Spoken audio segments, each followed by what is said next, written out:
Jim Northrup. Bonjour. Bonjour. Good to see you in the community. You were talking to the students today, you were signing books, you're still driving your Corvette, and it was good to hear you talk, but you were talking about the returning warriors, and you talked about post-traumatic stress disease, and you described it as what? What did you say it was? PTSD stands for party till someone dies. There's thousands of returning veterans from the Vietnam War that are taking their own lives. The same with veterans returning from Afghanistan and Iraq.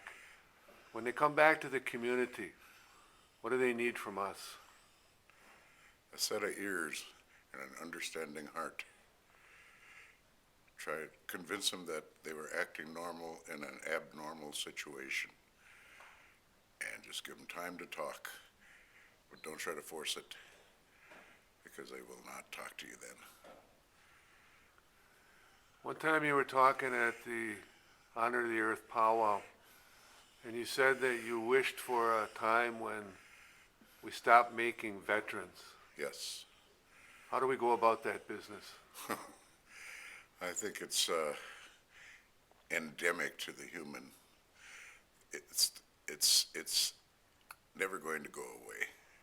People are going to continually make war over differences in religion, over differences in economics, over differences in any and all things. I don't think we ever will.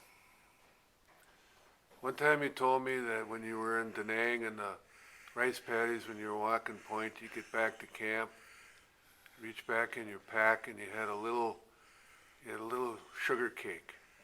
Tell us about that sugar cake and what it meant to you.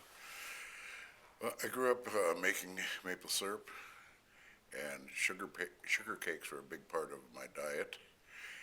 And so whenever I was away from home, at boarding schools, at reform schools, in the military, someone from home would always send me a sugar cake, as much as I needed, and I would carefully ration it.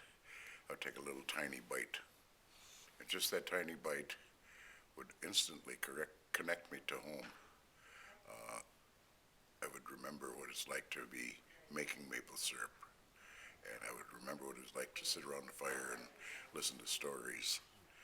So just that little bite of sugar brought me home. We were talking about the fruits of the treaty rights movement. I remember a movie you did where you harvested a moose. Tell us about the other fruits of the treaty rights movement. I think Walt Brissett was a much better teller of that tale, but I have exercised my treaty rights in violation of state law and tribal law. I think it's important, as I said in one of my pieces of writing, the treaty rights don't belong to us. They're not ours to sell or barter. They belong to the generations of Anishinaabe to come.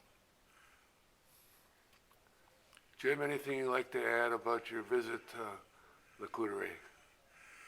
This is certainly an enthusiastic audience all day today. All 3 hours that I talked to him, I think maybe a little bit longer.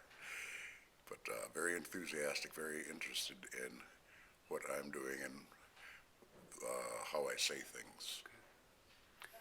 This is Nick Vanderpine and Jim Northrup for Indian Country TV.